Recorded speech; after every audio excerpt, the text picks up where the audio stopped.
வேதம் சொல்லுகிறது, நம் கர்த்தரை தியானிக்கிற தியானம் நமக்கு இன்பமாய் இருப்பதாக என்று வேதம் சொல்லுகிறது. அருமையான தேவனுடைய பிள்ளைகளை, தேவனுடைய வார்த்தை நமக்கு இன்பமாய் இருக்கட்டும். இந்த நாளிலே தேவன் நம்மோடு கூட பேசும்படியாக கொடுத்த அவருடைய வார்த்தை ஏசாயாவின் தீர்க்கதரிசன புஸ்தகம் 43ஆம் அதிகாரம். ஏசாயா தீர்க்கதரிசன புஸ்தகம் 43ஆம் அதிகாரம் வசனம் 1 வாசிப்போம். பக்கம் 848. இப்போதும் யாக்கோபே, ஆமென், உன்னை சிருஷ்டித்தவரும் இஸ்ரவேலே உன்னை உருவாக்கினவருமாகிய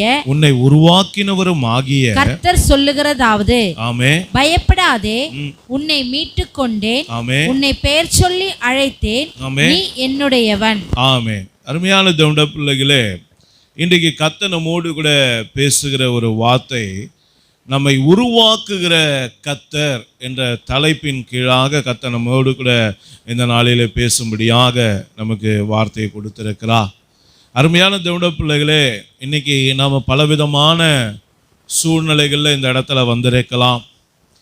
நம்முடைய தேவைகள் அநேகமாக இருக்கலாம், நம்முடைய காரியங்கள் அநேகமாக இருக்கலாம். ஆனாலும் வேதம் சொல்லுகிறது, நாம் எப்படிப்பட்ட சூழ்நிலையில் வந்திருந்தாலும், எந்த குறைவுகளோடு வந்திருந்தாலும், என்ன போராட்டத்தோடு வந்திருந்தாலும், எவ்வளோ பிரச்சனைகளோடு வந்திருந்தாலும், தலைக்கு மேலே வெள்ளம் போகிற போல ஒரு சூழ்நிலை இருந்தாலும், உங்களுடைய பிரச்சனைகள் கரை புரண்டு ஓடுகிற யோர்தான் நதியை போல உங்கள் போராட்டங்கள் இருந்தாலும் கூட, கர்த்தருடைய சமூகத்தில் வந்திருக்கிற பிள்ளைகளுக்கு என்னாலுமே ஜெயம் கொடுக்கிற தேவனாக அவர் இருக்கிறார். ஆதலால் அருமையான தேவனுடைய பிள்ளைகளே, இன்னைக்கு எல்லா சூழ்நிலைகளையும் மாற்றக்கூடிய நம்முடைய இயேசப்பா நம்மோடு கூட பேசுகிறார். என் அருமையான மகனே, என் அருமையான மகளே, நான் உருவாக்குகிற கர்த்தர், என்னிடத்துல உருவாக்கக்கூடிய ஒரு வல்லமை இருக்கிறது, என்னிடத்துல சர்வ வல்லமை இருக்கிறது, என்னால் செய்ய முடியாத அதிசயமான காரியம் ஒன்றுமே இல்லை, எல்லாமே என்னால் செய்ய முடியும் என்று சொல்லி வேதம் சொல்லுகிறது. என் அன்பு தேவ பிள்ளைகளை, இன்றைக்கு பலவிதமான காரியங்களை எதிர்பார்த்து நீங்கள் வந்திருக்கலாம். எல்லாவற்றையும் அவர் வாய்க்க பண்ண அவர் உண்மையுள்ள தேவனாக இருக்கிறார். ஆதலால் அருமையான தேவனுடைய பிள்ளைகளே, இன்னைக்கு வழியே இல்லை என்ன ஏசப்பா, எனக்கு ஒரு புதிய வழியை கொடுங்க ஏசப்பா என்று சொல்லி நீங்கள் எதிர்பார்த்து வந்திருக்கலாம். இந்த சூழ்நிலை எனக்கு சாதகமாக மாற்றி கொடுங்க ஏசப்பா என்று சொல்லி வந்திருக்கலாம். இந்த போராட்டத்திலேருந்து எனக்கு ஒரு விடுதலை கொடுங்க ஏசப்பா என்று சொல்லி வந்திருக்கலாம். இந்த மனுஷன் என்னை ரொம்ப நிந்திக்கிறானே, என்னை அவமானப்படுத்துகிறானே, என்னை கேவலமாக பேசுகிறானே, இந்த மனுஷனுடைய கைக்கு என்னை தப்புவீங்கப்பா என்று சொல்லி நீங்கள் எதிர்பார்ப்போடு இங்கே வந்திருக்கலாம். நீங்கள் எத்தனை எதிர்பார்ப்போடு வந்திருந்தாலும் இன்றைக்கு அத்தனை எதிர்பார்ப்புகளையும் உங்களுக்கு நிவர்த்தி செய்து அதையெல்லாம் உங்களுக்கு அனுகூலமாக மாற்றி கொடுக்கிற உருவாக்குகிற கர்த்தர் உங்களோடு கூட பேசி கொண்டு இருக்கிறார். என் அருமையான தேவனுடைய பிள்ளைகளே, நம்ம இயேசப்பாவுடைய குணம், அவர் உருவாக்குகிற தேவன். வழியே இல்லாத இடத்துல அவர் வழியை உண்டாக்கினார். இஸ்ரவேல் ஜனங்கள் செங்கடலுக்கு முன்பதாக போய் நிற்கும் போது, ஐயோ இதோடு என்னுடைய கதை முடிந்தது, இந்த எகிப்தியர்கள் எங்களை அப்படியே ஒரு வெறிநாயை வேட்டையாடுவது போல எங்களை வேட்டையாடும்படியாக புறப்பட்டு வருகிறார்களே, இன்றோடு எங்களுடைய கதை அவ்வளவுதான் என்று நினைத்தார்கள். ஆனால் அந்த இடத்துல கர்த்தர் ஒரு அற்புதமான கிரியை செய்து வழியே இல்லாத இடத்துல அவளுக்கு ஒரு புது வழியை கர்த்தர் கொடுத்தார். செங்கடலை இரண்டாக பிளந்து அந்த பாதையிலே அவர்களை அற்புதமாய் நடத்தி அந்த எகிப்தியருடைய கைக்கு தேவன் அவர்களை தப்புவித்த தேவன். அல்லேலூயா. ஆதலால் அருமையான தேவனுடைய பிள்ளைகளே, அந்த அற்புதத்தை இஸ்ரவேலருக்கு மாத்திரம் அல்ல, அவருடைய வார்த்தையை நம்பி விசுவாசித்து அவரையே நம்பி வந்திருக்கிற நம் எல்லாருக்கும் அதே அற்புதங்களை செய்கிற அவர் நேற்றும் இன்றும் என்றும் மாறாதவராய் இருக்கிறார் என்று வேதம் சொல்லுகிறது. ஆதலால் என் அன்பு தேவ பிள்ளைகளே, இன்றைக்கு கர்த்தர் நமக்கு அநேக காரியங்களை உருவாக்கி கொடுக்க போகிறார். இன்னைக்கு நம்மளை தேவன் எப்படி உருவாக்க விரும்புகிறார்? நமக்குள்ள பலவிதமான எதிர்பார்ப்புகள் இருக்கலாம், ஆனால் தேவனுக்குள்ள ஒரு விருப்பம் இருக்கு. பிள்ளை இப்படி இருக்கணும், என் மக இப்படி இருக்கணும், என் மகள் இப்படி இருக்கணும் சொல்லி தேவனுக்குள்ள பலவிதமான விருப்பங்கள் இருக்கிறது. அதில் 3 காரியங்களை குறித்து இன்றைக்கு கர்த்தர் நம்மோடு கூட பேச விரும்புகிறார். நம்ம எப்படி அவர் உருவாக்க விரும்புகிறார் என்றால், எரேமியா தீர்க்கதரிசன புஸ்தகம் 18ஆம் அதிகாரம் 3-4 வசனத்தை வாசிங்க. பக்கம் 897 பழைய ஏற்பாடு. அப்படியே நான் குயவன் வீட்டிற்கு போனேன். இதோ அவன் திரிகையினாலே வணைந்து கொண்டிருந்தான். குயவன் வணைந்து கொண்டிருந்தது மண்பாண்டம் அவன் கையிலே கெட்டு போயிற்று. அப்பொழுது அதை திருத்தமாய் செய்யும்படிக்கு தன் பார்வைக்கு சரியாய் கண்டபடி குயவன் அதை திரும்ப வேறே பாண்டமாக வணைந்தான். அதை திரும்ப வேறே பாண்டமாக வணைந்தான். அருமையான தேவனுடைய பிள்ளைகளே, இன்றைக்கு ஆண்டவர் நம்மை நல்ல பாத்திரமாக வணையும்படியாக தேவன் நம்மோடு கூட பேசுகிறார். அருமையான தேவனுடைய பிள்ளைகளே, இன்றைக்கு நாம எத்தனையோ விதமான காரியங்களை நம் மனதில் வைத்திருக்கலாம். ஆனால் இயேசப்பா நமக்கு சொல்லுகிற ஒரு காரியம், நம்மை அவர் எப்படி மாற்ற விரும்புகிறார், உருவாக்க விரும்புகிறார் என்றால், என் அன்பு தேவ பிள்ளைகளே, நம்மை கர்த்தருடைய பாத்திரமாக இன்னைக்கு கர்த்தர் உருவாக்க விரும்புகிறார். இங்கே நல்லா பாருங்க, இந்த பாத்திரம் எதற்கு அடையாளமாக இருக்குது, இந்த குயவன் வீடு எதற்கு அடையாளமாக இருக்குது அப்படின்னு நீங்கள் பார்த்தீங்கன்னா, குயவன் வீடு தேவனுடைய வீட்டுக்கு, தேவனுடைய சபைக்கு அது அடையாளமாக இருக்குது. நல்லா புரிந்து கொள்ளுங்க. அப்போ குயவன் வீட்டில் அந்த களிமண் இருக்கு. குயவன் வீட்டில் குயவன் அந்த களிமண்ணை கொண்டு அவர் என்ன பண்ணுறாரு, ஒரு நல்ல பாத்திரத்தை உருவாக்குறார். அதே போல தேவனுடைய வீடு அவருடைய பிள்ளைகளை நல்ல பாத்திரங்களாக உருவாக்கக்கூடிய ஒரு இடம். நல்லா புரிந்து கொள்ளுங்க. இந்த இடத்துல நீங்க எப்படிப்பட்ட ஆட்களாக வந்திருந்தாலும் கர்த்தர் எப்படிப்பட்டவர்களாக மாத்துறாரு, கர்த்தருக்குரிய பாத்திரமாக தேவன் மாற்றுகிறார். அவர் எப்படி மாற்றுகிறாராம்? 2 தீமோத்தேயுடைய புஸ்தகம்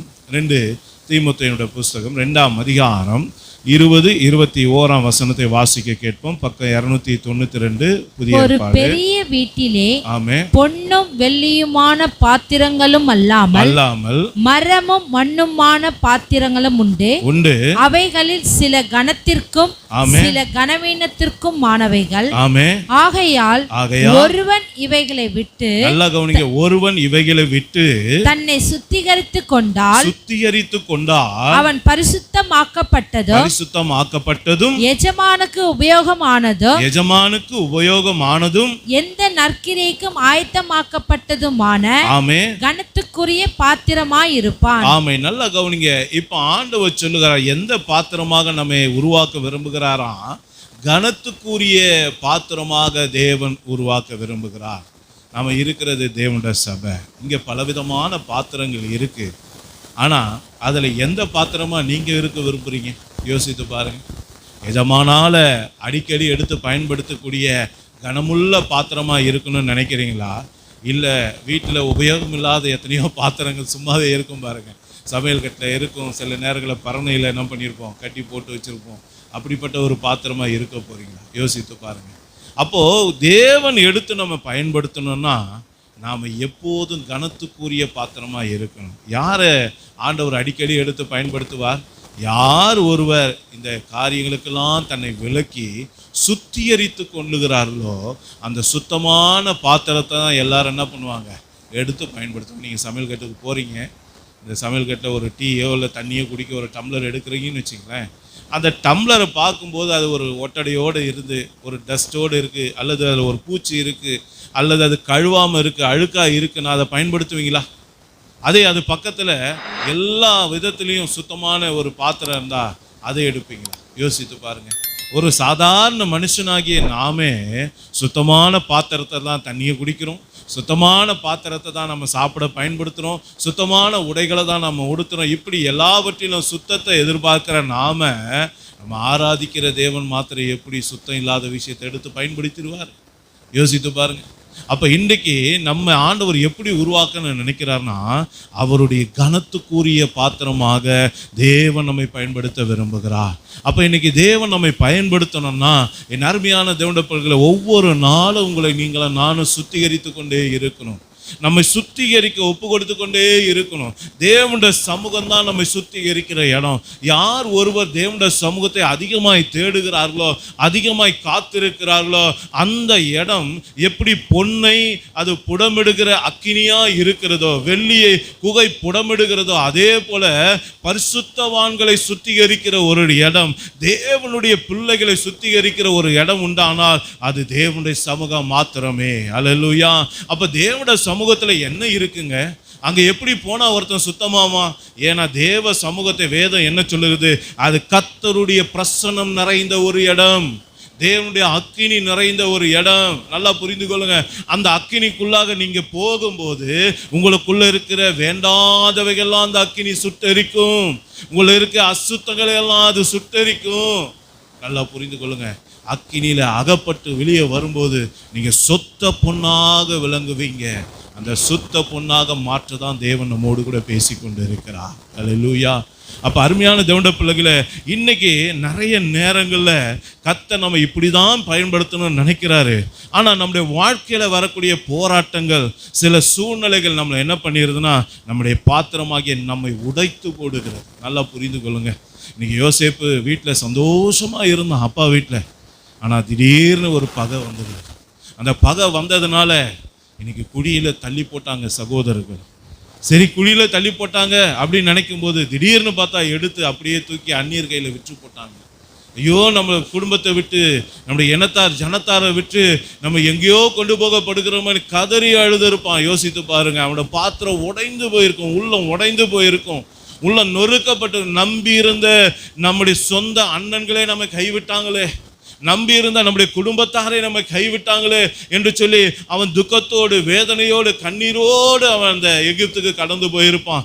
அங்கே போய் இருக்கும்போது நல்லா கவனிங்க, அவங்ககிட்ட இருந்த நன்மையை பெற்றவங்க, கர்த்தர் அவனை கொண்டு அந்த குடும்பத்தை ஆசீர்வதிக்கிறாருன்னு நல்லா அறிந்தவங்க கூட அவன் மேலே ஒரு பொய்யான குற்றச்சாட்டை சாட்டி அவனை சிறைச்சாலையில் தள்ளும் போதும் இன்னும் அவனுடைய பாத்திரம் உடைக்கப்பட்டது.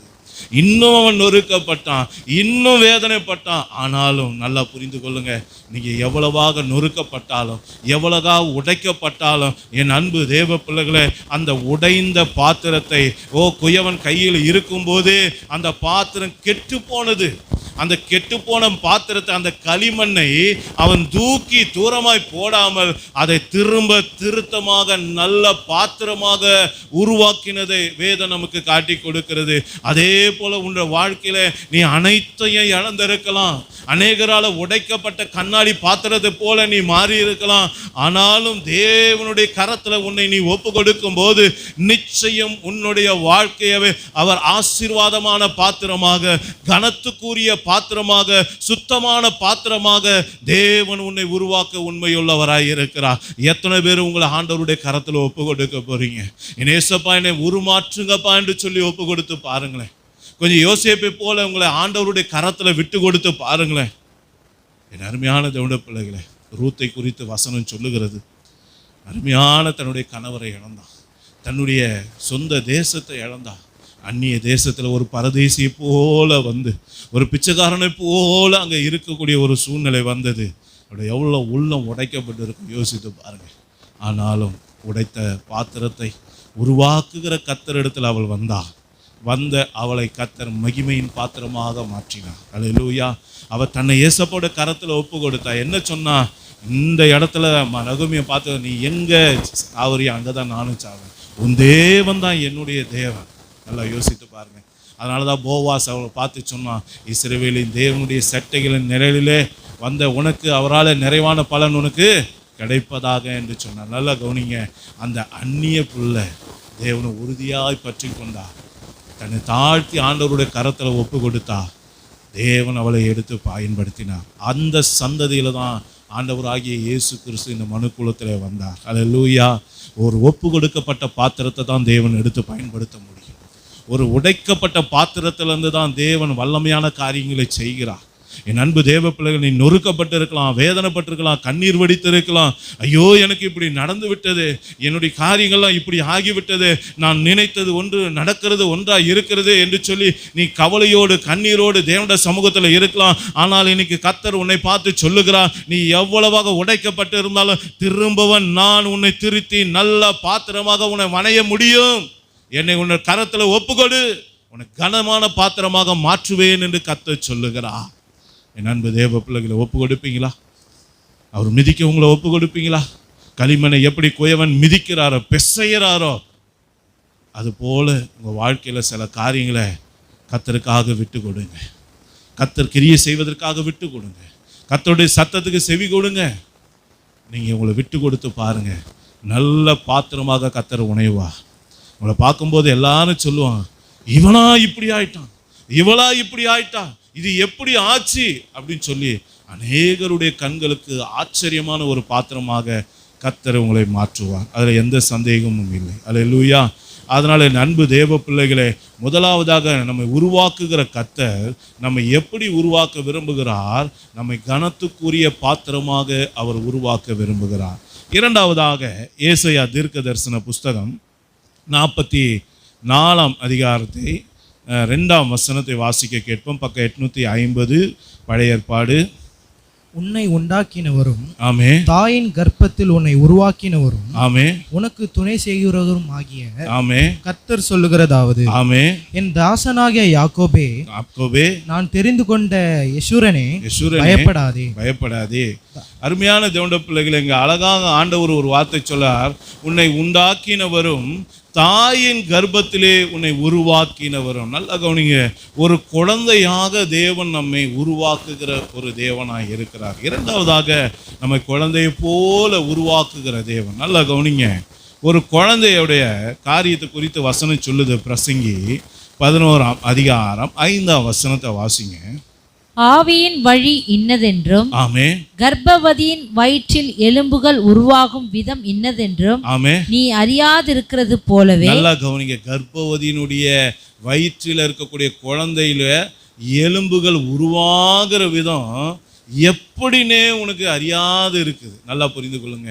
அப்படி நம்மளை தேவன் அற்புதமாய் உருவாக்குகிற ஒரு தேவன்.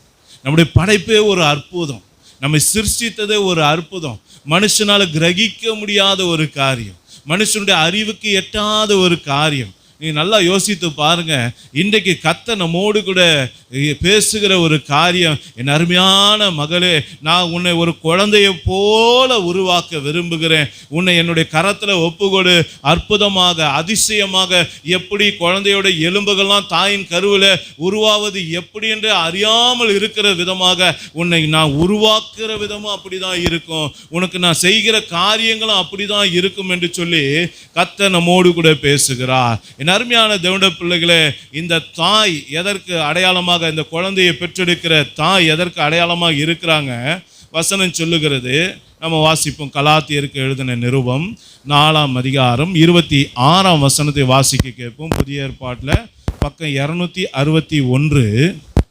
மேலான எருசலேமே, மேலான எருசலேமும் சுயாதீனம் உள்ளவள், ஆமே, அவளே நம் எல்லாருக்கும் தாயானவள். ஆமா, நல்லா கவனிங்க. திரும்பவும் ஆண்டவர் சொல்றாரு, தாய் எதற்கு அடையாளம்? அங்க பார்த்தோம் குயவன் வீடு தேவனுடைய வீட்டுக்கு அடையாளம். இங்க தாய் எதற்கு அடையாளம்? மேலான எருசலேம். எருசலேம் என்றாலே தேவனுடைய வீடு. நல்லா புரிந்து கொள்ளுங்க. திரும்பவும் ஆண்டவர் சொல்றாரு, ஒரு தாய் தன்னுடைய கர்ப்பத்தில் ஒரு குழந்தையை பெற்றெடுக்கிறது போல என் அருமையான தேவனுடைய பிள்ளைகளே, உங்களை குழந்தையை போல உருவாக்குகிற ஒரு இடம் எது என்றால் அது தேவனுடைய சபையே, தேவனுடைய சமூகம் மாத்திரமே. அந்த இடத்துல தாயை போல பெற்றெடுக்கிறவங்க யார் இருக்காங்கன்னா, நீங்க வாசிங்க அதே கலாத்தியர் புஸ்தகத்துல 4ஆம் அதிகாரத்துல நீங்க 19ஆம் வசனத்தை வாசிங்க. என் சிறு பிள்ளைகளே, கிறிஸ்து உங்களிடத்தில் ஆமே உருவாகும் அளவும் உங்களுக்காக மறுபடியும் கர்ப்ப வேதனைப்படுகிற. நல்லா கவனிச்சிங்களா? அப்போ தேவனுடைய சபையில உங்களை நல்ல விதமாக பெற்றெடுக்கக்கூடிய, உங்களை நல்ல விதமாக உருவாக்கி கொடுக்கக்கூடிய ஒரு நல்ல ஊழியக்காரன் உண்டு. தேவனால் அழைக்கப்பட்ட பரிசுத்தவான் உண்டு, உங்களுக்காக கர்ப்ப வேதனைப்படுகிற பிள்ளைகள் உண்டு, உங்களுக்காக பாரப்படுகிற ஊழியக்காரன் உண்டு, உங்களுக்காக கண்ணீர் வடிக்கிற ஊழியக்காரன் உண்டு, உங்களுக்காக திறப்பின் வாசலில் நின்று என் பிள்ளைகளை ஆசீர்வதிங்க, என் பிள்ளைகளை விடுதலை ஆக்குங்க, எங்க பிள்ளையோட காரியங்களை வாய்க்க பண்ணுங்க என்று சொல்லி இரவும் பகலும் கண்ணீர் வடிக்கிற ஒரு உண்மை உத்தமமான ஊழியக்காரனுடைய கர்ப்ப வேதனை தேவ சபையிலே உண்டு. அந்த கர்ப்ப வேதனைப்படுகிற அந்த உண்மை உத்தமமான ஊழியக்காரர்கள் மூலமாக தேவனுடைய சமூகத்தில் ஒரு நல்ல குழந்தைகள் உருவாக்கப்படுகிறார்கள், நல்ல பிள்ளைகள் உருவாக்கப்படுகிறார்கள். அருமையான தேவனுடைய பிள்ளைகளை, அந்த பிள்ளைகளை ஏன் தேவன் அப்படி உருவாக்குகிறார்? சபையின் மூலமாக, சபையில கொடுக்கப்பட்ட அழைக்கப்பட்ட ஊழியக்காரன் மூலமாக ஏன் தேவன் ஒரு குழந்தையை போல நம்மை உருவாக்குறார் என்றால், வாசிப்போம். வெளிப்படுத்தின விசேஷம் 12ஆம் அதிகாரம் 5ஆம் வசனத்தை நம்ம வாசிக்க கேட்போம்.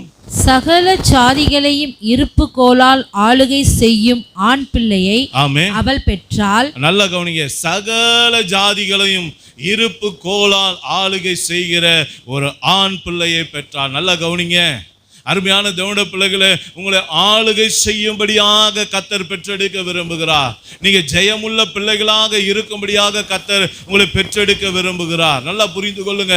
இன்னைக்கு உங்களை குழந்தையை போல இந்த இடத்துல தேவன் ஏன் உருவாக்குகிறார்? நல்லா யோசித்து பாருங்க. அதுக்கு காரணம், உங்களோட வாழ்க்கையில எப்போதும் ஜெயம் இருக்கணும், நீங்க எப்போ ஆள பிறந்தவர்களா இருக்கணும், நீங்க ஆளுகை செய்கிறவர்களா இருக்கணும். இதை தான் வேதம் சொல்லுகிறது. நல்லா கவனிங்க. வேதத்துல இஸ்ரவேலை குறித்து ஆண்டவர் சொல்றாரு, இஸ்ரவேலை ஆளும் பிரபு. ஏசப்பாக்கு என்ன பேரு? இஸ்ரவேலை கூடிய ஆளுகிறவர். நல்லா கவனிங்க. அவருடைய பிள்ளைகளுக்கு அவர் என்னதான் கொடுக்கிறாரு? அதே ஆளுகை தான் கொடுக்கிறார். அதனால தான் வசனம் சொல்லுது, அவரோடு கூட பாடுகளை சகித்தோமானால் நாம அவரோடு கூட என்ன பண்ணுவோம்? ஆளுகை செய்வோம். நல்ல கவனிங்க. அப்ப ஆளுமையை கர்த்தர் நமக்கு கொடுக்கிறான். தேவன் நல்ல அதிகாரங்களை கொடுக்கிறார், நல்ல வல்லமைகளை கொடுக்கிறார், ஒரு ஜெய ஜீவியத்தை உன் வாழ்க்கையில கொடுக்கிறான். சாத்தானை ஜெயிக்கிற ஒரு ஜீவியம், உன் போராட்டங்களை ஜெயிக்கிற ஒரு ஜீவியம். நல்ல கவனிங்க. அந்த ஆண் பிள்ளை பெற்றெடுக்க எப்போது அவள் பெறுவாள்? அந்த ஆண் குழந்தையை அழித்து போடலாம் என்று சொல்லி அந்த இடத்துல முன்னும் பின்னும் நீங்க வசனத்தை வாசி பாருங்க. சாத்தான் அவளுக்கு முன்பதாக நிற்கிறதை வேதம் காட்டி கொடுக்கிறது. ஆனால் அந்த ஆண் பிள்ளையோ தேவனுடைய சிங்காசனத்துக்கு எடுத்துக்கொள்ளப்பட்டது. அதே போல ஒரு நாள் நாமும் தேவனுடைய சமூகத்துக்கு போய் சேருவோம் என்று வேதம் சொல்லுகிறது. அப்ப அருமையான தேவனுடைய பிள்ளைகளே, நீங்க சாத்தானை ஜெயிக்கிற ஒரு சந்ததி. சாத்தான் மேல உங்களுக்கு கர்த்தர் அதிகாரம் கொடுத்திருக்கிறான், போராட்டங்கள் மேல அதிகாரம் கொடுத்திருக்கிறான், எல்லா பிரச்சனைகள் மேல ஜெயம் பெறுகிற ஒரு அதிகாரத்தை கர்த்தர் நமக்கு கொடுத்திருக்கிறான். நீங்க ஜெயத்தின் பிள்ளைகள், நீங்க ஜெயத்தினுடைய குமாரனும் குமாரத்திகளா இருக்கீங்க. வேத வசனம் சொல்லுது பாருங்க. ஏசாயா தீர்க்க தரிசன புஸ்தகம், ஏசாயாவின் தீர்க்க தரிசன புஸ்தகம் 43ஆம் அதிகாரம் 6-7 வசனத்தை வாசிங்க.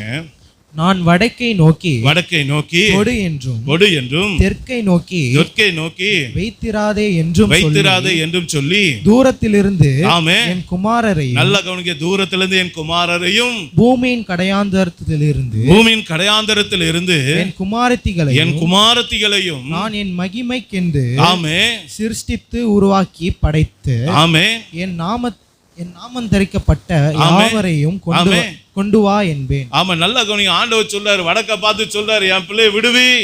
இன்னைக்கு அநேக பிள்ளைங்க, நல்லா கவனிங்க, நம்மள எங்கெங்க இருந்தோம் யோசனை பண்ணி பாருங்க. நீங்க ஒரு திசையில இருந்தீங்க, நான் ஒரு திசையில இருந்தேன். ஆனா இன்னைக்கு எல்லா திசையில இருந்து நம்ம எங்க இருக்கோம் பாருங்க. யோசனை பண்ணி பாருங்க. என் குமாரனை கொடு, என் குமாரத்தை கொடு அப்படின்னு சொல்லி அவர் என்ன பண்ணாரு? இந்த இடத்துல கூட்டி வந்து நம்ம சேர்த்திருக்காரு பாருங்க. ஹல்லேலூயா. ஏன்? ஒரு ஆளுகை கொடுப்பதற்காக, ஒரு ஆசீர்வாதத்தை கொடுப்பதற்காக, ஒரு மேலான மகிமையை கொடுப்பதற்காக, ஒரு ஆளுகையை கொடுப்பதற்காக, ஒரு ஜெய ஜீவியத்தை கொடுப்பதற்காக இன்றைக்கு கர்த்தர் நம்மோடு கூட இடைப்பட்டு கொண்டு இருக்கிறார். நம்மை குமாரனாக, குமாரத்திகளாக, ஆண் பிள்ளைகளாக, ஜெயம் பெறுகிற பிள்ளைகளாக கர்த்தர் நம்மை உருவாக்கி கொண்டு இருக்கிறார். நல்லா யோசித்து பாருங்க. இன்னைக்கு அந்த குமாரன் மேல, குமாரத்தி மேல அவர் என்ன பண்றாராம்? அவருடைய நாமத்தை அவர் எழுதுகிறார். அந்த வசனம் கடைசி அந்த பகுதியை திரும்ப வாசிங்க. ஏசாயாவுடைய அந்த 43:7 வாசிங்க. நான் என் மகிமைக்கென்று சிருஷ்டித்து உருவாக்கி படைத்து என் நாமத்தரிக்கப்பட்ட யாவரையும் கொண்டு வா. நல்லா கவனிச்சிங்களா? என் பிள்ளைங்க மேல என்ன தரிக்கப்பட்டிருக்கான்? நாமம் தரிக்கப்பட்டிருக்கு. நல்லா கவனிச்சிங்க. நாமம் தரிக்கப்படுது. யாருக்கு நாமத்தை தரிக்கிறாராம்? வெளிப்படுத்தின விசேஷம் 3ஆம் அதிகாரம் 12ஆம் வசனத்தை வாசிங்க. ஜெயம் கொள்ளுகிறவன் எவனோ. ஆமா, நல்லா கவனிங்க. ஜெயம் கொள்ளுகிறவன் எவனோ, அதாவது ஆண் பிள்ளை நாம தான் அது. நல்லா கவனிங்க. ஒரு குழந்தையை போல தேவன் உருவாக்குறாரு. எதற்காக? ஜெயம் கொள்ளுவதற்காக, ஆளுகை செய்வதற்காக. அப்படிப்பட்ட பிள்ளைகளுக்கு என்ன சொல்ல? ஜெயம் கொள்ளுகிறவன் எவனோ அவனை என் தேவனுடைய ஆலயத்திலே தூணாக்குவேன். அதினின்று அவன் ஒரு காலம் நீங்குவதில்லை. என் தேவனுடைய நாமத்தையும் என் தேவனால் பரலோகத்தில் இறங்கி வருகிற புதிய எருசலேமாகிய என் தேவனுடைய நகரத்தின் நாமத்தையும் என் புதிய நாமத்தையும் அவன் மேல் எழுதுவேன். என் தேவனுடைய நாமத்தை உங்க மேல எழுதுறாரு. புதிய எருசலேமுடைய நாமத்தை உங்க மேல எழுதுறாரு. அவருடைய புதிய நாமத்தையும் அவர் உங்கள் மேலே எழுதுறாரு. நல்லா கவனிச்சிங்களா? யார் மேலே எழுதுறாரு? ஜெயம் கொள்ளுகிற குமாரன் மேலே, ஜெயம் கொள்ளுகிற குமாரத்திகள் மேலே, ஆளுகை செய்ய போகிற, அவரால் அழைக்கப்பட்ட, அவருடைய நாமம் தரிக்கப்பட்ட அவர்கள் பிள்ளைகளுக்கு கர்த்தர் என்ன பண்ண போறாராம்? புதிய நாமத்தை அவர் கொடுக்க போகிறார். நல்லா புரிந்து கொள்ளுங்க. அவருக்கு தேவனுக்கு நீ சொந்தம் அப்படின்னா என்ன அர்த்தம்னா, தேவ நாமம் உங்கள் மேலே தரிக்கப்படுதுன்னா எனக்கு என்ன அர்த்தம் அப்படின்னு கேட்டிங்கன்னா, நீ தேவனுக்கு சொந்தம், வேற யாருக்கும் இல்லை. நல்லா புரிந்து கொள்ளுங்க. நீங்க தேவனுடைய நாமம் உங்களுக்கு தரிக்கப்பட்டதுன்னா என்ன அர்த்தம்னா, நீங்க தேவனுக்கு சொந்தம். அதே போல எருசலேமுடைய நாமம் உங்களுக்கு தரிக்கப்பட்டதுன்னா நீங்க யாருக்கு சொந்தம்? தேவ சபைக்கு சொந்தமான ஆட்கள். நல்லா புரிந்து கொள்ளுங்க. அப்ப நீ வேற யாருக்கும் சொந்தமாக கூடாது. நீங்க வேற யாருக்கும் சொந்தமாக கூடாது. நல்லா புரிந்து கொள்ளுங்க. நீங்க தேவனுக்கு சொந்தமான ஆள், தேவனுடைய சபைக்கு சொந்தமான ஆள். அப்போ நீங்க இன்னைக்கு ஜெயம் பெற்ற ஒரு ஆண் பிள்ளையா இருக்கணும்னு சொல்றாரு. அப்போ இன்னைக்கு ஜெயம் பெற்ற ஆண் பிள்ளையா இருக்கணும்னு நம்ம என்ன செய்யணும்? ஏசாயாவின் தீர்க்க தரிசன புஸ்தகம் 43:8 வாசிங்க. பழைய ஏற்பாடு 849 பக்கம். கண்களில் இருந்தும் ஆமே குருடராய் இருக்கிற, நல்ல கவனிங்க. இந்த குமாரன் குமாரத்திகள் வசனத்தை தொடர்ந்து வரக்கூடிய வார்த்தை தான் இது. நல்ல கவனிங்க. கண்கள் இருந்தும் குருடராய் இருக்கிற. நல்ல கவனிங்க. கண்ணு இருக்கு, எப்படிங்க குருடனா இருப்பான்? யோசனை பண்ணி பாருங்க. அப்படின்னா என்ன சொல்றாரு ஏசப்பா? என் குமாரனே, என் குமாரத்தியே, நீ ஒரு ஜெயமுள்ள ஜீவியம் பண்ணணும்னா, நீ ஒரு ஜெயிக்கிற பிள்ளையா இருக்கணும்னா, நீ ஆளுகிற பிள்ளையா இருக்கணும்னா, உன் வாழ்க்கையில நீ எப்படிப்பட்டவனா இருக்கணும்? கர்த்தர் எதை பார்க்க சொல்றாரு? அதை தவிர வீணானதை பார்க்க கூடாது. அதுதான் கண் இருந்தும் குருட்டா இருக்கிற ஒரு வாழ்க்கை. அப்புறம் வாசிங்க. காதுகள் இருந்தும் செவிடராய் இருக்கிறவர்கள், அதுதான் செவிடா இருக்க வாழ்க்கை. அப்படின்னா என்ன அர்த்தம்? காது இருக்கு, எனக்கு கேட்கும். கண்ணு இருக்கு, என்னால பார்க்க முடியும். ஆனா கண்டதை பார்க்கறதுக்கு நான் அழைக்கப்படல. கண்டதை கேட்கறதுக்காக நான் அழைக்கப்படல. என்னை குறித்து தேவன் ஒரு நோக்கம் வைத்திருக்கிறார். என் மேல தேவனுடைய சித்தம் ஒன்று இருக்குது. அதை தவிர நான் வேற எது மேலேயும் நான் பார்க்க மாட்டேன். உலகத்தால் சொல்லுவாங்க, புளி பசிச்சாலும் புல்ல திங்க. அது மாதிரிதான் நீ தேவனுடைய புல்ல. கண்டதை மேயறதுக்காக கர்த்தர் உன்னை அழைக்கல. நல்லா யோசித்து பாருங்க. உனக்கு கர்த்தர் கண்ணு கொடுத்துருக்காரு. நல்லா கவனிங்க. அது கண்டதை பார்க்கறதுக்கு இல்லை. கண்ட இடத்துல போய் இங்க பார்க்கறது அங்க பார்க்கறது இல்லை. உன் கண் தேவனை பார்க்க வேண்டிய கண், அந்நியரை பார்க்க வேண்டிய கண் அல்ல. அந்நியத்தோட சுபாவங்களை பார்க்கிற கண் அல்ல. அந்நியருடைய இச்சைகளை பார்க்கிற கண் அல்ல. ஏன்னா கண்ணு சரீரத்தோட விளக்காய் இருக்கு. இந்த கண்ணு கெட்டு போனா உன் சரீரம் முழுசு இருளாயிரும். நல்லா புரிந்து கொள்ளுங்க. அப்ப இன்னைக்கு அநேகருடைய வாழ்க்கை இருளா போனதுக்கு காரணம் என்ன? கண்ணை காத்துக்கொள்ள தவறினாங்க. இன்னைக்கு அது மாதிரி நாம இருக்கக்கூடாது. கண்ணை காத்துக்கொள்ளணும். கண்ணுக்கு ஒரு வேலியை போடுங்க. நீங்க ஒரு காரியத்தை புரியும். நான் கர்த்தருக்கு சொந்தமானவன். ஒவ்வொருத்தரும் நீங்க அப்படிதான் சொல்லணும். நான் தேவனுக்கு சொந்தமானவன், நான் தேவனுடைய சபைக்கு சொந்தமானவன், நான் பரலோகத்துக்கு சொந்தமானவன். இந்த கண் கர்த்தருடைய காரியத்தை மட்டும்தான் பார்க்கும், இந்த காது கர்த்தருடைய காரியத்தை மட்டும்தான் கேட்கும் சொல்லி ஒரு தீர்மானத்தோடு நீங்க வாழும்போது, என் அன்பு தேவ பிள்ளைகளை, பாவம் உங்களை நெருங்காது, எந்த அசுத்தமும் உங்களை நெருங்காது. ஒரு பரிசுத்த ஜீவியத்தை நீங்க வாழ முடியும். ஒரு ஜெய ஜீவியத்தை வாழ முடியும். அந்த ஜெயம் பெற்ற பிள்ளைகளுடைய வாழ்க்கையில தான் கர்த்தர் சொல்லுகிறார். என்ன சொல்றாரு? என் நாமத்தை உங்க மேல எழுதுவேன்னு சொல்றாரு. நல்லா புரிந்து கொள்ளுங்க. அப்போ முதல்ல ஒரு காரியத்தை பார்த்தோம். என்ன, நம்ம எப்படி கர்த்தர் உருவாக்குறாராம்? கனத்திற்குரிய பாத்திரமா உருவாக்குறார். இரண்டாவதாக, ஜெயமுள்ள ஒரு குழந்தைகளாக தேவன் நம்மை உருவாக்க அவர் விரும்புகிறார். அல்லேலூயா. மூன்றாவதாக, கடைசியாக, ஏசாயா தீர்க்கதரிசன புஸ்தகம் 49:5 வாசிக்க கேட்போம். யாக்கோபை ஆமே தம்மிடத்தில் திரும்பும்படி ஆமே நான் தாயின் கர்ப்பத்தில் இருந்தது முதல் கர்த்தர் தமக்கு தாசனாக என்னை உருவாக்கினார். நல்ல கவனிங்க. தாசனாக உருவாக்கினார். மூன்றாவதாக, கடைசியாக, நம்மை தேவன் எப்படி உருவாக்க விரும்புகிறார்? தாசனாக உருவாக்க விரும்புகிறார். தாசன் என்ற வார்த்தைக்கு கரெக்டாக நீங்கள் உதாரணம் சொல்லணும்னா ஏசப்பாவை தான் சொல்லணும். ஏன்னா வசனம் சொல்லுகிறது ஏசப்பாவை குறித்து வேதம் என்ன சொல்லுது? அவர் என்னுடைய தாசன் என்று அவர் சொல்லி இருக்கிறார். நல்லா புரிந்து கொள்ளுங்க. அப்போ அந்த தாசன் எப்படிப்பட்டவர் அப்படின்னா, அந்த தாசன்ற வார்த்தைக்கு அர்த்தம் என்னன்னா வேலைக்காரன் அர்த்தம், அடிமைன்னு அர்த்தம். நல்லா கவனிச்சிங்க. தாசன்னா என்ன அர்த்தம்? வேலைக்காரன், அடிமை அப்படின்னு அர்த்தம். அப்போ அந்த வேலைக்காரன் எப்படி இருக்கணுன்றதுக்கு உதாரணமாக ஏசப்பா சொல்றாரு பாருங்க. மத்தேயு 20ஆம் அதிகாரம் 28ஆம் வசனத்தை வாசிக்க கேட்போம். புதிய ஏற்பாடு 31ஆம் பக்கம். அப்படியே ஆமே மனுஷகுமாரனும், நல்லா கவனிங்க, நான் தாசனாகி நான் தேவனாய் இருந்தாலும் நான் இப்ப எப்படி வந்திருக்கிறேன்? மனுஷகுமாரனும் ஊழியம் கொள்ளும்படி. நல்லா கவனிங்க, ஊழியத்தை கொல்லும்படி. அதாவது நீங்க எல்லாம் எனக்கு வேலை செய்யும்படி நான் வரல, வராமல் ஊழியம் செய்யவும் நானே வேலை செய்யும்படியா வந்திருக்கேன். நல்லா கவனிச்சிங்களா? நான் ஊழியத்தை கொல்லும்படியாக, நீங்களாம் எனக்கு பணிவிடை செய்யணுன்றதுக்காக நான் வரல. உங்க பணிவிடையை ஏற்றுக்கொள்ளுகிற எஜமானா இப்ப நான் வரல. இப்ப நான் எப்படி வந்திருக்கிறேன்னா ஒரு வேலைக்காரனை போல வந்திருக்கிறேன். நானே வானத்தையும் பூமியும் படைத்த அவரே ஒரு வேலைக்காரனை போல, தாசனை போல ஊழியம் செய்யும்படி வந்திருப்பாரே. ஆனால் என் அன்பு தேவ பிள்ளைகளை, நீங்களும் நானும் எப்படிப்பட்டவர்களாக இருக்கும்? நல்லா யோசித்து பாருங்க. இன்னைக்கு ஏசப்பாவை குறித்து இன்னொரு வசனத்தை வாசிப்போம். பிலிப்பியர் 2ஆம் அதிகாரம் 5-8 வசனங்களை வாசிங்க. கிறிஸ்து இயேசுவில் இருந்து சிந்தையை உங்களில் இருக்க கடவுது. நல்ல கவனிங்க. அவர் தான் நமக்கு தாசனாக அடையாளம். அப்போ நீங்களும் நானும் தாசனாக ஏசப்பா நம்மளை உருவாக்கணும்னு நினைக்கிறாரு. அப்போ அதற்கு நாம் எப்படி இருக்கணும்னா அவரை போல ஒரு உண்மையுள்ள உத்தமமான ஒரு வேலைக்காரனாக இருக்கணும், அடிமையை போல இருக்கணும். அதோடு கூட இன்னும் காரியத்தை சொல்றாரு பாருங்க, வாசிங்க. அவர் தேவனுடைய ரூபமாய் இருந்தும் ஆமே தேவனுக்கு சமமாய் இருப்பதை கொள்ளையாடின பொருளாக எண்ணாமல் தம்மை தாமே, நல்லா கவனிங்க, தம்மை தாமே வெறுமையாக்கி அடிமையின் ரூபம் எடுத்து மனுஷர் சாயலானார். ஆமே அவர் மனுஷ ரூபமாய் காணப்பட்டு ஆமே மரண பரியந்தம் அதாவது சிலுவையின் மரணம் பரியந்தம் ஆமே கீழ்ப்படிந்தவராகி தம்மை தாமே தாழ்த்தினார். நல்லா கவனிச்சல, தம்மை தாமே தாழ்த்தினார். ஏசப்பா தாசன்னா எப்படி இருக்கணும்னு சொல்றாரு பாருங்க. தம்மை தாமே வெறுமையாக்கக்கூடிய ஒரு அனுபவம், அடிமையை போல நம்ம மாறுகிற அனுபவம், அதோடு கூட நம்மை தாழ்த்துகிற அனுபவம். இது வானாதி வானம் கொள்ளாத தேவாதி தேவனே செய்திருப்பாரே. ஆனால் என் அன்பு தேவ பிள்ளைகளை, நீங்களும் நானும் எவ்வளவாய் செய்யணும் யோசித்து பாருங்க. ஒரு அடிமை என்ன செய்வான் அப்படின்னா, அருமையான தேவனுடைய பிள்ளைகள், அடிமையோட நிலை என்ன தெரியுங்களா? நீங்கள் ரெக்கார்டெல்லாம் நீங்கள் எடுத்து ஆன்லைனில் வாசித்து பார்த்தீங்கன்னா அடிமையை எப்படி ட்ரீட் பண்ணுவாங்க தெரியுங்களா? அடிமைக்கு பேச உரிமை இல்லை. நல்லா புரிஞ்சுக்கணும். அடிமைக்கு பேசுவதற்கு உரிமை இல்லை. அடிமை தன் இஷ்டப்படி செய்ய முடியாது எதையுமே. அவனுடைய வாய் எப்போதும் கட்டப்பட்டு தான் இருக்கும். அது மாத்திரம் இல்லை, நிபந்தனை இல்லாமல் தன்னுடைய எஜமான் சொல்லுவதை செய்வதற்கு அவருடைய கரத்தில் தன்னை ஒப்புவித்தவன் தான் அடிமை. நல்லா புரிந்து கொள்ளுங்க.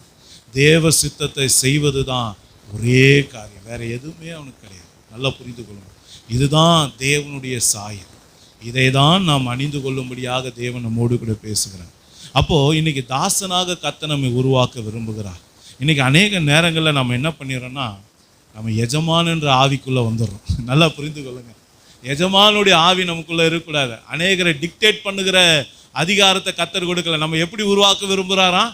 தாசனாக உருவாக்க விரும்புகிறோம். ஆனால் நாம் என்ன பண்ணுறோம்? அதிகாரம் செலுத்துகிறோம். இதை செய், நீங்கள் வா, இதை எடுத்து போடு, எனக்கு இதை பண்ணு, அதை பண்ணு அப்படி சொல்லி நாம் என்ன பண்ணுகிறோம்? இன்னைக்கு அதிகாரம் செலுத்துகிறவங்களாக மாறி போகிறோம். அநேகரை வேலை வாங்குறவங்களாக மாறி போகிறோம். ஆனால் ஆண்டவர் என்ன சொன்னார்? நீ வேலையை செய்யடா அப்படின்னு சொல்கிறார். நல்லா புரிந்து கொள்ள. ஏன்னா அவரே வேலையை செய்கிறவராக தான் வந்தார். அதனால தான் பேதுருக்கிட்ட ஆண்டவர் என்ன சொன்னார்? சீசர்களை பார்த்து சொல்லும்போது, ஒருவன் தலைவனாக இருக்க விரும்பினா அவன் எல்லாருக்கும் பணிவிடைக்காரனாக இருக்கணும்னு சொன்னார். நல்லா புரிந்து கொள்ளுங்க. அப்போ இன்னைக்கு அருமையான தேவனுடைய பிள்ளைகளை, ஒரு சிறந்த தலைவன் யார் தெரியுங்களா? யார் உன்னை தன்னை வெறுமையாக்குகிறானோ, தன்னை அடிமையை போல பாவித்து தன்னை எப்போதும் தாழ்த்தி தேவ சித்தத்தை மாத்திரமே தனக்கு முன்பதாக வைத்து வாழுகிறானோ, அவர் சொல்லுவதை தவிர வேற எதையும் செய்யாமல் தன் இஷ்டப்படி வாழாமல் கர்த்தருக்காக தன்னை முற்றிலும் ஒப்பு கொடுத்து வாழுகிற வாழ்க்கை தான் தாசனுடைய வாழ்க்கை. இன்னைக்கு அந்த வாழ்க்கை உங்களுக்குள்ள எனக்குள்ள இருக்கணும்னு கர்த்தர் விரும்புகிறார். ஏன்னா நாம நம்முடைய பழைய மனுஷனுக்கு ஞானஸ்தானத்தில் என்ன பண்ணிட்டோம்? செத்து போயிட்டோம். நாம பழைய மனுஷனுக்கு மரித்தாச்சு, நம்ம செஞ்ச பாவத்துக்கு மரிச்சாச்சு. நாம தண்ணீர் மூழ்கி எந்திரிக்கும் போது இனி வாழ்வது நான் அல்ல, கிறிஸ்துவே என்னில் வாழ்க. கிறிஸ்து உங்களுக்குள்ள வாழ்ந்தா அவர் இந்த பூமியில தாசனா தானே வாழ்ந்தாரு, வேலைக்காரனா தானே வாழ்ந்தாரு, பணிவிடைக்காரனை போல தானே வாழ்ந்தாரு, அடிமையின் ரூபமான தானே வாழ்ந்தாரு. அவருக்குள்ள எந்த மேட்டுமை குணம் இல்லையே, பெருமை இல்லையே, அதிகாரம் செலுத்துகிற காரியம் இல்லையே, அவரே பணிவிடை செய்வாரானா இன்னைக்கு அருமையான தேவனுடைய பிள்ளைகளே, நமக்குள்ள என்ன ஆவி இருக்கு யோசித்து பாருங்க. நான் பெரியவன் அப்படின்னு சொல்ல என்ன இருக்கா? நான் தான் வீட்டுக்கு தலைவன், நான் தான் வீட்டுக்கு தலைவி, நான் படித்தவன், நான் இவ்வளோ போட்டுட்டு வந்தேன், என்கிட்ட இவ்வளோ ஆஸ்தி இருக்கு, என்கிட்ட இவ்வளோ சொத்து பத்து இருக்கு, அதனால அதிகாரம் செலுத்துறோமா? யோசித்து பாருங்க. ஏசப்பாவை காட்டிலுமா நம்மலாம்? யோசித்து பாருங்க. அவரே பணிவிடை செய்கிறவராய் வந்தார், அவரே ஊழியம் கொள்ளாமல் ஊழியம் செய்கிறவராக வந்திருப்பாரே ஆனால், தன்னுடைய சீசர்களுக்கு அதையே சொல்லி கொடுத்திருப்பாரே ஆனால், நீங்கள நானும் என்ன செய்யும்? இன்னைக்கு கர்த்தர் நம்ம தாசனா உருவாக்க விரும்புகிறார். எஜமானா அல்லங்க, எஜமானா அல்ல. வேலைக்காரன் தன் எஜமான போல இருந்தது போதும் சொல்லிட்டார், அதுக்கு முடிவை கொண்டு வந்துட்டார். நம்மளை தாசனாக அழைக்கிறார். நமக்குள்ள எந்த பெருமையும் இருக்கக்கூடாது. கர்த்தருடைய சமூகத்தில், கர்த்தருடைய பிள்ளைகளோட வாழ்க்கையில் எந்த விதமான பெருமை, யாரையும் வேலை கொள்ளக்கூடாது. சகோதரர்கள் என்ன பண்ணோம்? ஒருவருக்கு ஒருவர் முந்தி கனம் பண்ணுங்கள் என்று சொல்லப்பட்டு இருக்கிறது. அல்லேலூயா. அதனால் என் அன்பு தேவ பிள்ளைகளே, இன்றைக்கி எஜமானுடைய ஊழியத்தை செய்ய கர்த்தர் நம்ம அழைக்கலை, மாறாக வேலைக்காரனுடைய பணியை செய்ய கர்த்தர் நம்மை அழைக்கிறார். அல்லேலூயா. அப்போ 3 காரியம். 1, கனத்துக்குரிய பாத்திரமாக கர்த்தர் நம்மை உருவாக்குகிறார். 2வதாக தேவன் நம்மை ஜெயங்கொண்ட பிள்ளைகளாக கர்த்தர் உருவாக்குகிறார். 3வதாக தேவன் நம்மை தாசனாக உருவாக்குகிறார். அல்லேலூயா. இதுதான் தேவன் நம்மை உருவாக்குகிற விதம். என் அன்பு தேவ பிள்ளைகளே, நம்ம எல்லாரும் எழுந்து நின்று கண்களை மூடி கொஞ்ச நேரம் தேவனுடைய சமூகத்தில் நம்மை தாழ்த்தி ஒப்பு கொடுப்போமா? கர்த்தர் கொடுத்த நல்ல வார்த்தைக்காக அவருக்கு நன்றி செலுத்துவோமா? எல்லாரும் அவருக்கு ஸ்தோத்திரங்களை ஏறெடுப்போமா? ஏசப்பா, நீர் எங்களோடு பேசினீரே, உமக்கு நன்றி அப்பா. ஏசப்பா, எங்களோடு கூட நீங்கள் பேசினீங்களே, நன்றி ஏசப்பான்னு சொல்லுவோமா? எல்லாரும் அவரை மகிமைப்படுத்துவோம், எல்லாரும் அவரை துதிப்போம், எல்லாரும் அவருக்கு நன்றி செலுத்துவோம். அல்லேலூயா, அல்லேலூயா. நன்றி தகப்பனே, நன்றி தகப்பனே. எங்களை உருவாக்குகிற தெய்வம் நீர் அல்லவா? நாங்கள் இதை மாதிரி அந்த மாதிரி இந்த மாதிரி சொல்லி பலவிதமான எண்ணங்கள் எங்களுக்குள்ளே இருந்தாலும், ஆனால் எங்கள் தேவன் எங்களை உருவாக்குகிற விதம் எத்தனை அற்புதமானது, எத்தனை அதிசயமானது. கர்த்தாவே, உம்முடைய சித்தம் போல எங்களை வணிந்து எல்லாரும் ஒப்பு கொடுப்போம், எல்லாரும் ஒப்பு கொடுப்போம். தேவ பிள்ளையே, கர்த்தருடைய கரத்தில் உன்னை தாழ்த்தி ஒப்பு கொடு. நீ உடைக்கப்பட்டு இந்த இடத்துல வந்திருக்கலாம், நொறுக்கப்பட்டு வந்திருக்கலாம், வேதனையோடு வந்திருக்கலாம், உன் வாழ்க்கை கெட்டு போச்சே நினைச்சிருக்கலாம், என் வேலையை இழந்துட்டேனே நினைச்சிருக்கலாம், என் வாழ்க்கை அவ்வளவுதான் அப்படின்னு நீ நினைத்திருக்கலாம். இனி என் வாழ்க்கை முடிஞ்சு போச்சு அப்படின்னு நீ நினைச்சு வந்திருக்கலாம்.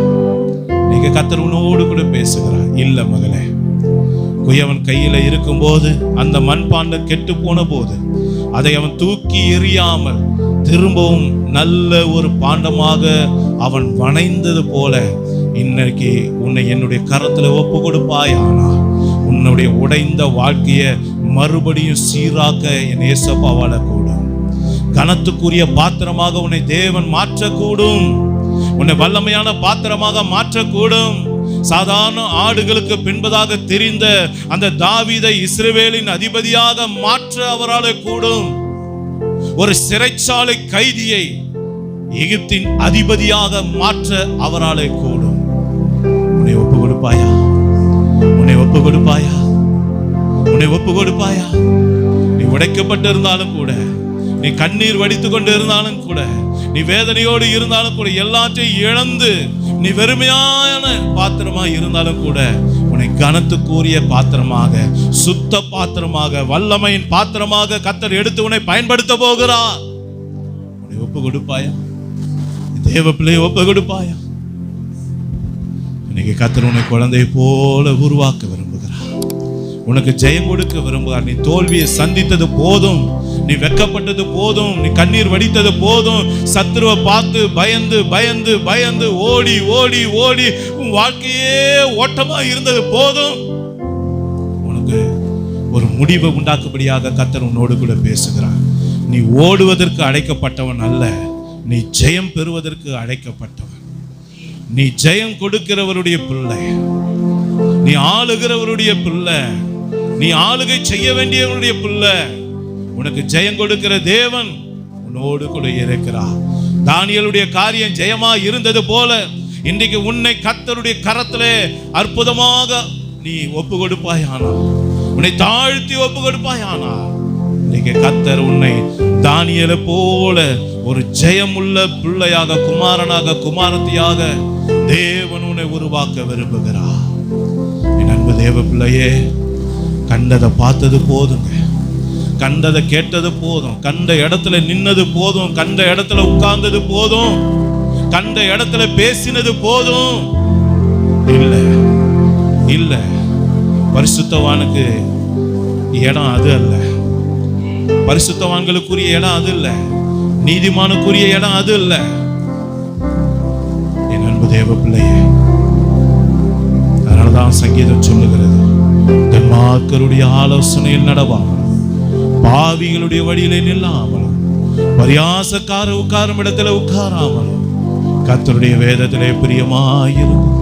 இரவும் பகலும் அதன் மேல் தியானமாயிருக்கிற மனுஷன் பாக்கியவான். அவன் நீர்க்கால்களின் ஓரத்திலே நடப்பட்டு தன் காலத்திலே தன் கனியை கொடுக்கிற இலையுதிராதிருக்கிற மரத்தை போல் இருப்பான். அவன் செய்வதெல்லாம் வாய்க்கும், அவன் செய்வதெல்லாம் வாய்க்கும். நீ ஆளுகை செய்ய பிறந்தவன், நீ ஜெயிக்க பிறந்தவன், நீ தோற்று போக அல்ல, பயந்து ஓடி ஒளிய உன்னை கர்த்தர் படைக்கவில்லை, சிருஷ்டிக்கவில்லை. யாக்கோபே, இஸ்ரவேலே, நான் தெரிந்து கொண்ட என் ஜனமே, நீ ஜெயத்தின் பிள்ளை, ஜெயத்தின் குமாரனாக, குமாரத்தியாக கர்த்தர் உருவாக்குகிறார். உன்னை ஒப்பு கொடுப்பாயா? உன்னை ஒப்பு கொடுப்பாயா? இன்னைக்கு கர்த்தர் உன்னை தாசனாக உருவாக்க விரும்புகிறார், தாசனாக உருவாக்க விரும்புகிறார். என் சித்தத்தை செய்ய மாட்டாயா? உனக்காக நான் என்னையே பலியாக ஒப்பு கொடுத்தேனே, உனக்காக என் ஜீவனை கொடுத்தேனே, உனக்காக என் ரத்தத்தை சிந்தினேனே, உனக்காக நான் மரணத்தை ருசி பார்த்தனே, நீ எனக்காக இதை செய்ய மாட்டாயா? உன்னை தாசனாக மாற்ற மாட்டாயா? என் அன்பு தேவ பிள்ளையே, தாசனுக்கு தான் எஜமானுடைய உணர்வு புரியும், தாசனுக்கு தான் எஜமானுடைய சிந்தை என்னன்னு தெரியும். எஜமானுக்கு எஜமான போல இருக்கக்கூடாது, எஜமானுக்கே ஆலோசனை சொல்றவங்களா இருக்கக்கூடாது. இல்ல, கர்த்தர் உங்களை பார்க்கிறார், கர்த்தர் உங்களை பார்க்கிறார். கர்ப்ப வேதனைப்படுகிற பவுலை போல ஊழியர்களை கர்த்தர் உங்களுக்காக கொடுத்திருக்கிறார். அந்த பரிசுத்தவான்களுடைய வார்த்தைகளுக்கு கீழ்ப்படிந்து, ஆலோசனைகளுக்கு கீழ்ப்படிந்து நீங்க நடக்கும்போது கர்த்தர் அவங்களை கொண்டு உங்களை அழகாக உருவாக்குகிறார். என் அன்பு தேவ பிள்ளையே, உன்னை கர்த்தருடைய கரத்தில் ஒப்பு கொடுப்பாயா? கர்த்தருடைய கரத்தில் ஒப்பு கொடுப்பாயா? அடிமைக்கு பேசுவதற்கு உரிமை இல்லை, அடிமைக்கு சுயமாய் சிந்திக்க உரிமை இல்லை. அடிமை எப்போது எஜமானுடைய சித்தத்தை அறிந்து செயல்படுகிறவன் தான். என் அன்பு தேவ பிள்ளையே, அதனால்தான் கெத்செமனே தோட்டத்திலே ஏசப்பா இப்படியாக சொன்னார், இந்த பாத்திரம் என்னை விட்டு நீங்க கூடுமானால் நீங்க செய்யும், ஆகிலும் என்னுடைய சித்தத்தின்படி அல்ல, உங்களுடைய சித்தத்தின்படியே ஆக கடவுள். நீங்கள் அறியாத போஜனம் ஒன்று உண்டு, என்னை அழைத்தவருடைய சித்தத்தை செய்து முடிப்பதே அந்த போஜனம். என் அன்பு தேவ பிள்ளையே, எஜமானுடைய சித்தத்தை நீ செய்கிறாயா?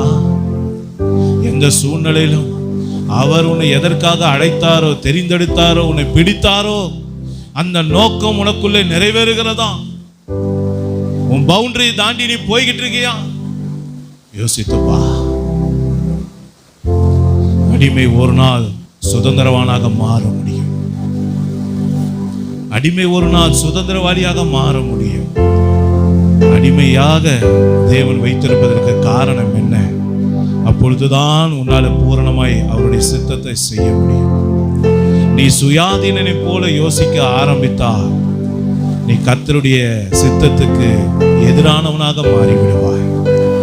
அதனாலதான் ஆண்டவர் சொன்னார், உன்னை தாசனாக உருவாக்குகிறேன். என் சொல்றதை மட்டும் கேளுப்பா, நான் சொல்ற வழியில நடப்பா, நான் சொல்லுகிற ஆலோசனைக்கு செவி கொடு. இங்க போகாதன்னா போகாத, இதை செய்யாதன்னு செய்யாத, இந்த இடத்துல நிக்காதன்னா நிக்காத, இந்த இடத்துல நீ இருக்க கூடாது, இந்த இடத்துல நீ பேசக்கூடாது. ஆகாத சம்பாஷணை நல்லொழுக்கங்களை கெடுக்கும். ஒரு செத்த ஈ பரிமளக்காரனுடைய அந்த வெளியேறப்பெற்ற தைலத்தை கெட்டு நாரி போக பண்ணும். ஒரு சொற்பம் மதியனும் அப்படியே செய்யும் என்று வேதம் சொல்லுகிறது. கொஞ்சம் சுயத்துக்கு இடம் கொடுத்து உன் ஜீவியத்தை கெடுத்துக் கொள்ளாதே. கொஞ்சம் உன் இச்சைக்கு இடம் கொடுத்து, உன் மாம்சத்துக்கு இடம் கொடுத்து, உன் பெருமைக்கு இடம் கொடுத்து, உன் ஜீவனத்தின் பெருமைக்கு இடம் கொடுத்து உன் ஜீவியத்தை கெடுத்துக் கொள்ளாதே. கர்த்தர் உன்னோடு கூட பேசுகிறா. இது உனக்கான வார்த்தை, இது உனக்கான வார்த்தை. கர்த்தர் உன்னை தாசனாக அழைத்திருக்கிறார், உன்னை தாசனாக அழைக்கிறார். ஆமென். ஒப்பு கொடுப்பாயா தேவ பிள்ளையே? உன்னை ஒப்பு கொடுப்பாயா? குயவன் கையிலே உன்னை ஒப்பு கொடுப்பாயா? மேலான எருசலேமாகிய தேவனுடைய சமூகத்தில் உன்னை ஒப்பு கொடுப்பாயா? உனக்காக கர்ப்ப வேதனைப்படுகிற உன் ஊழியக்காரனுடைய கரத்தில் உன்னை ஒப்பு கொடுப்பாயா? கர்த்தர் உன்னை உருவாக்க விரும்புகிறார். ஒப்பு கொடுப்போம், தாழ்த்துவோம், கொஞ்ச நேரம் அவரோடு பேசுங்க. எதெல்லாம் விட்டு விடணுமோ அதெல்லாம் விட்டு விடுங்க. எதெல்லாம் ஆண்டவர்கிட்ட ஒப்பு கொடுக்கணுமோ அதெல்லாம் ஒப்பு கொடுங்க. சீர் பொருந்துங்க. ஏசப்பாட வருகை சமீபமா இருக்கு. இனி காலம் செல்லாது என்று வேதம் சொல்லுகிறது. அடுத்த நிமிஷம் நமக்கு சொந்தம் அல்ல, அடுத்த நொடி நமக்கு சொந்தம் அல்ல. இன்றைக்கு பார்க்கிறவர்கள் நாளைக்கு இருக்கிறது இல்லை. மனுஷனுடைய வாழ்க்கை நிலையற்ற வாழ்க்கை, புல்லை போல இருக்கிற ஒரு வாழ்க்கை. இன்றைக்கே உன்னை தாழ்த்தி ஒப்புக்கொடு, இன்னைக்கே உன்னை சீர்படுத்த ஒப்புக்கொடு. ஒருவேளை கர்த்தருடைய வருகை சமீபமாய் இருக்கிறது. அதை நீ இழக்காமல் இருப்பதற்காக கர்த்தர் உன்னோடு கூட பேசுகிறார். ஒப்பு கொடுப்பாயா? ஒப்பு கொடுப்பாயா? இந்த வேளையிலே நம்மத்தில் இருக்கிற அருமையான சிமியோன் அண்ணன் நம்ம இறுதி ஜெபத்துக்குள்ளாக நடத்துவா. சகோதரன் ஜெபிக்கும் போது கூட சேர்ந்து நாம ஜெபிப்போம், நம்மை தாழ்த்துவோம், அர்ப்பணிப்போம். கர்த்தர் நம்மை ஆசீர்வதிப்பார். எல்லோரும் கண்களை மூடி ஜெபிப்போம். கர்த்தருடைய சித்தத்தை அறிந்து வாழ்வோம். ஹல்லேலூயா. ஆம் கர்த்தாவே, கேட்ட சத்தியத்தின்படி கர்த்தாவே உம்முடைய சித்தத்துக்கு நாங்கள் செவி கொடுத்து வாழ கர்த்தர் கிருபை செய்யபடிக்காய் ஜெபிக்கிறோம். எல்லாவற்றையும் அனுபவிக்க எனக்கு பலனுண்டு, ஆனாலும் அவைகளெல்லாம் எனக்கு மேன்மை இல்லை. ஆமென். ஆம் கர்த்தாவே, இந்த உலகத்தில் எல்லாவற்றையும் அனுபவிக்க எங்களுக்கு திராணி உண்டு ஆண்டவரே, ஆனாலும் அவைகளெல்லாம் எங்களுக்கு மேன்மை இல்லைப்பா. உம்முடைய சித்தத்தை செய்வதே எங்களுடைய பெரிதான வாக்கியம் ஆண்டவரே. உம்முடைய சித்தத்தை நாங்கள் செய்ய கர்த்தாவே, ஏதோ இந்த வார்த்தையை கேட்டோம் என்று, ஏதோ இந்த காதலை கேட்டு அந்த காதலை விட்டு விட்டோம் என்று இல்லாமல் கர்த்தாவே, எங்களுடைய இருதயத்திலே கர்த்தாவே ஸ்தோத்திரம். கர்த்தாவே, நீர் எங்களை தெரிந்தெடுத்து கர்த்தாவே உம்முடைய இரத்தத்தினாலே எங்களை கழுவப்பட்டு, ஹல்லேலூயா, தேங்க்யூ ஜீசஸ். உடைய இரத்தத்தாலே உம்முடைய பிள்ளைகளாய் எங்களை அப்பா வணைந்திருக்கிறபடிக்காய் நன்றி செலுத்துகிறேன் கர்த்தாவே. எங்களை உம்முடைய கரங்களிலே ஏந்தி சுமந்து தப்புவித்து பாதுகாத்து கண்மணி போல நிறுத்தியிருக்கிற கிருபைக்காய் நன்றி கர்த்தாவே. உம்முடைய ஜீவ வார்த்தையை நாங்கள் எங்கள் இருதயத்திலே பதிய செய்ய கர்த்தர் நீ கிருபை செய்வீராக. ஆம் கர்த்தாவே, இந்த வார்த்தைகளை உதாசனமாய் ஏதோ கேட்டோம் என்று விட்டுவிடாமல் கர்த்தாவே நாங்கள் ஆராய்ந்து அறிந்து எங்களுக்குள்ளே இருக்கிற உமக்கு பிரியமில்லாத எந்த காரியமாய் இருந்தாலும், எந்த பொருட்களாய் இருந்தாலும், உமக்கு பிரியமில்லாதவைகளை நாங்கள் எடுத்து போட்டு கர்த்தாவே உம் மண்டையிலே நாங்கள் மாய்மாலம் காட்டாதபடி கர்த்தாவே அப்பா ஸ்தோத்திரம், உண்மையும் உத்தமமானவனே என்று நீ சொல்லத்தக்கதாய் நாங்கள் அதற்கு பாத்திரவான்களாய் இருக்க கிருபை செய்வீராக. அப்பா நீர் பொறுப்பெடுத்துக் கொள்ளும், பெரிய காரியம் செய்யுங்க, அற்புதம் செய்யுங்க, நீரே மகிமைப்படுவீராக இயேசுவின் நாமத்தினாலே.